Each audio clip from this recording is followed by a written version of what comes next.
I felt an electric thrill coursing through my veins as the airplane shuddered through turbulent air. At 28, this was my first international flight. It was supposed to be a chance to escape the mundane life of spreadsheets and deadlines that suffocated me. I nervously smoothed my unruly sandy hair, glancing around at the seasoned travelers who seemed at ease. Can't they sense it? The heaviness in the air? As the cabin lights dimmed, it took everything I had to quiet my racing thoughts. Just as the warm lull of sleep began to wrap around me like a blanket, the plane jolted violently, shattering that fragile peace. Moments later, I awoke with a start, engulfed by an unsettling silence. "Hello," I called out, my voice hoarse and trembling. Panic gripped me as I surveyed the empty seats around me, their safety belts still fastened. A shiver crawled up my spine, and all I could hear was the low thrum of the engines. Was I dreaming? My heart raced as I stumbled down the aisle. Each step felt like an eternity until the plane finally landed, not at a bustling international airport, but in the middle of a haunting wilderness. I stepped off into torrential rain, the bitter wind biting at my face. I scanned my surroundings and soon spotted a group of survivors emerging from the wreckage of another flight, a Cessna that had crashed alongside my own. Among them, my gaze fixed on a woman named Laura. She was in her 30s with dark, expressive eyes that hinted at all the pain she'd endured, the kind of nurse used to seeing the worst in humanity. Her short, curly hair was soaked from the rain, framing the sharp angles of her face. Worry and distress painted across her features. "Where are the others?"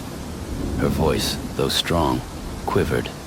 The chaos surrounded us like a living nightmare, each heartbeat echoing against the roar of the rain. I could see the fear in Laura's eyes as she scanned our surroundings, searching for anyone else who might have survived.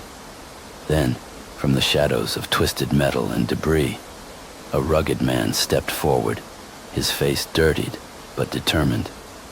He pointed into the dense foliage beyond the wreckage, shouting, "We have to move. I saw movement over there."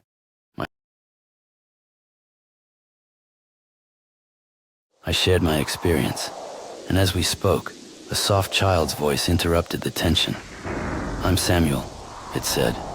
The boy, no more than 10 years old, stood just a few feet away, a ghostly figure among us, as if he didn't belong in this world. His bright blue eyes and shock of messy brown hair drew my attention, and I noticed his old, ill-fitting coat enveloping his small frame. "What do you know about this place?" I pressed, instinctively feeling protective of our group. Samuel's gaze hardened momentarily, twisting into a look that felt both old and wise. "We're at the edge of a maze. Tread softly. It was built to trap souls who cannot find their way." Laura shook her head in disbelief. "We've got to find help," she insisted. But Samuel's eyes darted nervously, sensing something lurking just beyond the ranch where we sought shelter. We huddled together inside the decrepit ranch, the rain beating down harshly outside as the air thickened with tension. Old beams creaked ominously under the weight of our fears. Suddenly, from the shadows, Mark emerged, a tall, burly man with a shattered arm. Blood soaked through his shirt, and the look in his eyes was dangerously unhinged. "We need to leave. There's something out there." He gritted his teeth against the pain. "What did you see?" Laura demanded, stepping closer, sensing the dread radiating from him. "Shapes, shadows. They're hungry." The way he said it sent chills rippling through the room. Just then, a low growl echoed from the darkness outside. "Stay close together," I ordered, though my voice trembled slightly. My heart was pounding in my chest as I looked at Laura and Samuel. They nodded, their expressions taut with fear. But as we turned to face the darkened threshold, the growl grew louder. Then I saw it. A flash of something black and slithering. Mark was gone, swallowed by the darkness beyond the door, his scream echoing before abruptly fading. "No! Mark!" Laura screamed, but it was too late. Driven by sheer terror, we fled deeper into the ranch.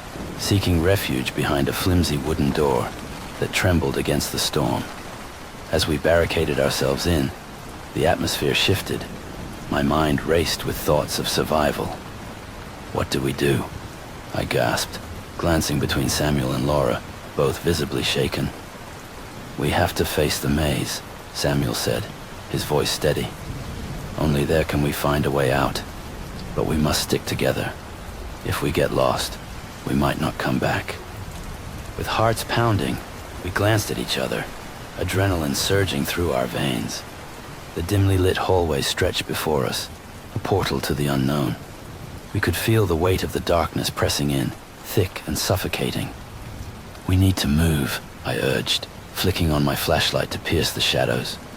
Laura nodded, squeezing Samuel's hand tightly as we took our first steps into the maze, the floor creaking ominously beneath us. Each sound seemed amplified in the silence, and every flicker of motion sent shivers down our spines. Then I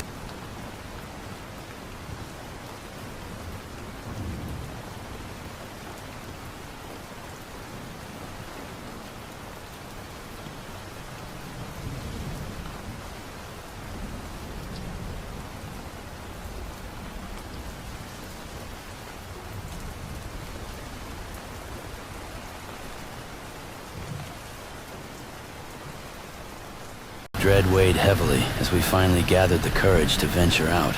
The maze loomed before us, an impossibly twisted landscape of reeds and shadows.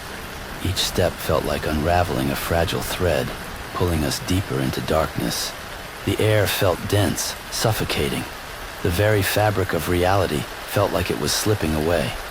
As we navigated the maze, chilling screams in the distance echoed, juxtaposing the thunderclaps above us. Sweat dripped from my brow as the fear of becoming the next victim loomed large in my mind. Suddenly, Laura slipped, a piercing scream cutting through the night. She fell into a jagged pit obscured by foliage. I lunged forward to catch her, but it was too late. The earth crumbled beneath her, and in a haunting glimpse, she disappeared into the dark abyss. "No, Laura," I shouted, horror coursing through me, mixing with the adrenaline. Dread. Samuel stared wide-eyed, his expression morphing between fear and a strange understanding that transcended his age. "We must keep going. There's nothing we can do for her now." A surge of strength ignited within me, yet all I felt was despair. With Laura gone, the stakes had risen. Survival turned more desperate. We pressed on, reluctantly accepting our grim reality. As we stumbled deeper into the maze, whispers grew louder, echoes of revenge, stirrings of souls trapped for eternity. Shadows morphed into sinister shapes, each twist urging us toward panic. A rustling nearby drew our attention, and another haunting scream sliced through the air. Ethan, a quiet young man we'd met, had become ensnared in the brambles. We watched helplessly as the shadows coalesced, dragging him into the night, his terrified cries swallowed whole. The maze unraveled, crumbling into the earth as a new day emerged. Warm light settling over the once cursed land. It was quiet now, a silence tinged with the weight of sorrow and loss.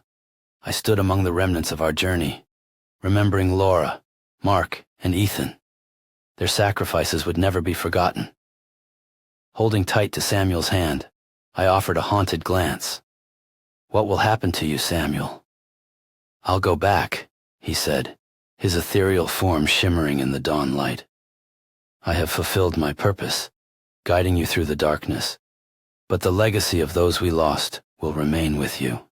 The sun rose higher, casting golden hues over the desolate landscape that was once filled with torment. I could feel the weight of my past pressing down on me, surrendering to the silence while memories flooded my mind, each one echoing with their laughter and courage.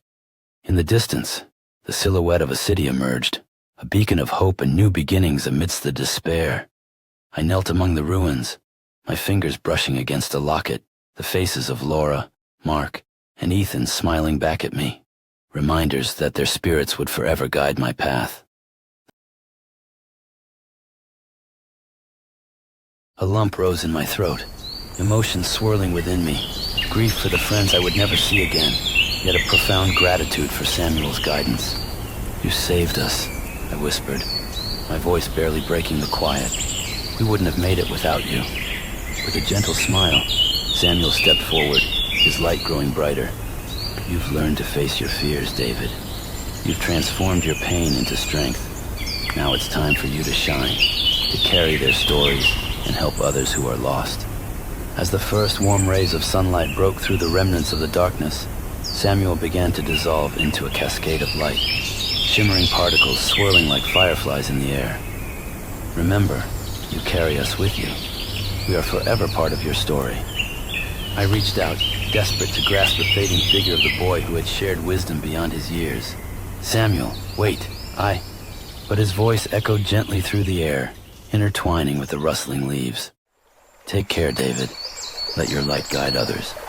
And just like that, Samuel was gone, leaving behind a soft glow that lingered in the air for a few precious moments before disappearing completely. I stood alone, surrounded by the transformed landscape. The maze's dark grip had been lifted, and the world felt alive again, a vibrant tapestry painted with the hues of dawn. In that haunting silence, I reflected on the trails of our journey. The echoes of laughter, the shared tears, the bonds formed through fear and loss lingered around me. I had faced unimaginable horror, yet emerged from the shadows not just as a survivor, but as a messenger, a guardian of their stories. Taking a deep breath, I turned away from the remnants of the maze, my heart heavy but filled with newfound purpose. I would not let the sacrifices of Laura, Mark, and Ethan fade into obscurity. Their bravery would resonate in the hearts of those who still walk the earth, and their journeys would fuel my mission moving forward. A lump